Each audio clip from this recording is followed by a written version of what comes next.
Welcome to MLTV Week 11 for July the 13th, 2022. And boy, did we have some excitement yesterday. Keith Ritchie, number 8, hole-in-one, our second hole-in-one in number 8 this year.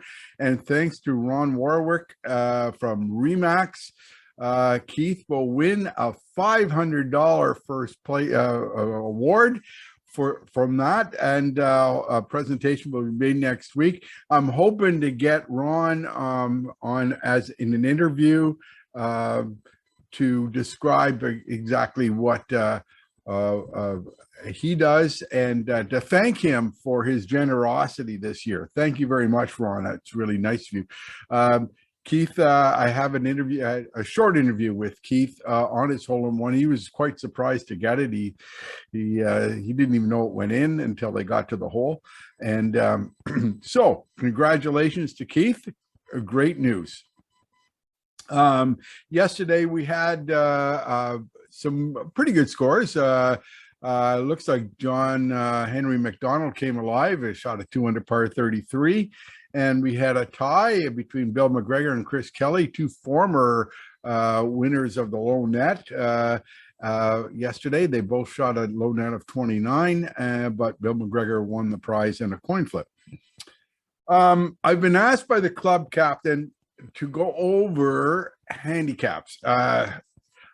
If you looked at my handicap video that I have on the website, I did mention to you, handicaps are kind of a sensitive topic around here. And if you're playing in a handicapped event, people are watching. I'm telling you, they're watching everything. I get calls, well, you know, this guy doesn't have a handicap, or he hasn't handed in a score, or there's a lot of suspicion. Handicaps are designed to make play equitable, and for the most part, they do.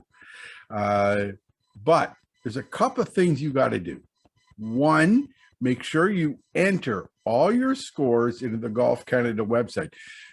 You're allowed certain days to not enter a score if it's a practice round, or if you're playing in a match play event, you don't have to enter that score. They're conceding putts, and I can understand that. And I don't want you to slow the round down by not conceding putts. And so I can understand why you wouldn't record it on that day. But the captain reminds us that 80% is the minimum standard that we're going for here. And so you got to enter your scores. So please, make sure you have a Golf Canada handicap. If you're in a handicapped event, make sure you're entering your scores. You can't just get one and not enter scores. Everything has to go in. Do that. And all your scores. We know what scores you're not entering. When you sign up for a tee time, if there's not a score attached to that, we know that. So I'm going to emphasize again, put your scores in, all of them. Okay, that's enough of a lecture on that.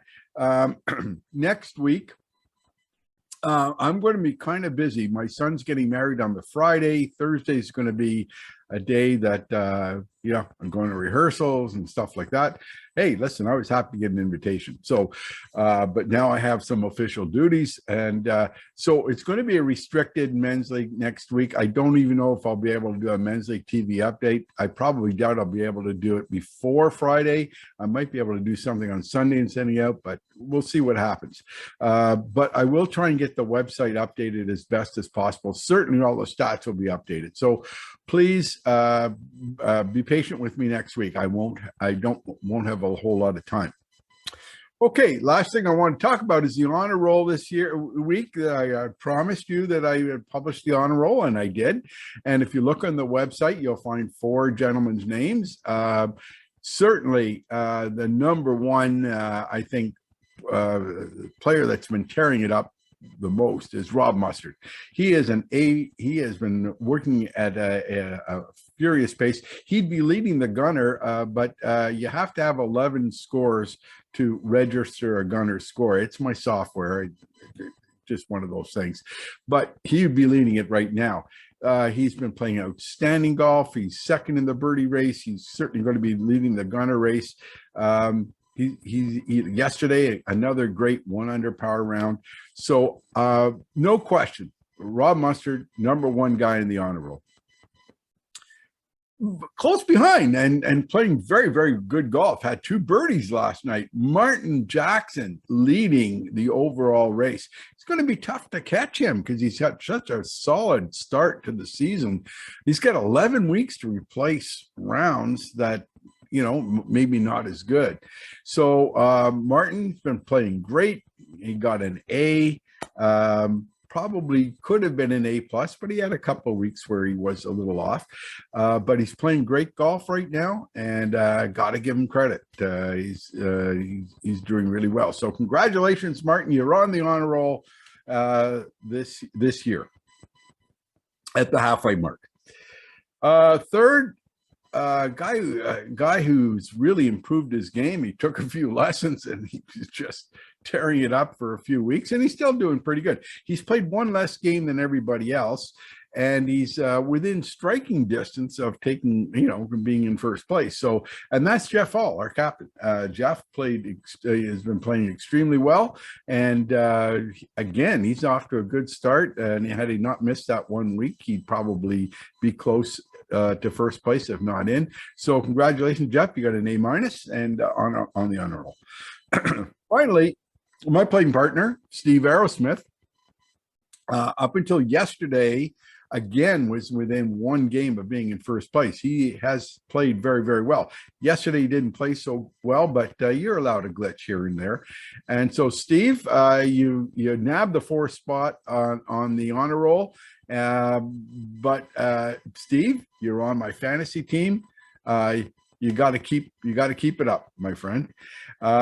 Next week, I'm going to try and I'll do this ahead of time. I'm going to do the 4 people that kind of need improvement, that were kind of a little disappointed in their start. Most of them are really good golfers, and so I've already got the 4 picked, and yeah, just got to get a little better. So until next week, that's what we'll do, and until that time, play well.